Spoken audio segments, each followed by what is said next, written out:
Hi everyone, welcome back to another video from Webtech Tutorial.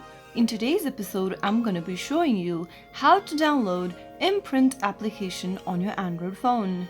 So let's get started without wasting much of our time. First of all, open your Play Store, go to the search box and type in Imprint and search. Look for this application that says Imprint Learn Visually from Polywise. Now simply tap the install button to begin downloading the application, and within a few minutes you will be able to install Imprint application for your Android phone. So that's how easily it can be done.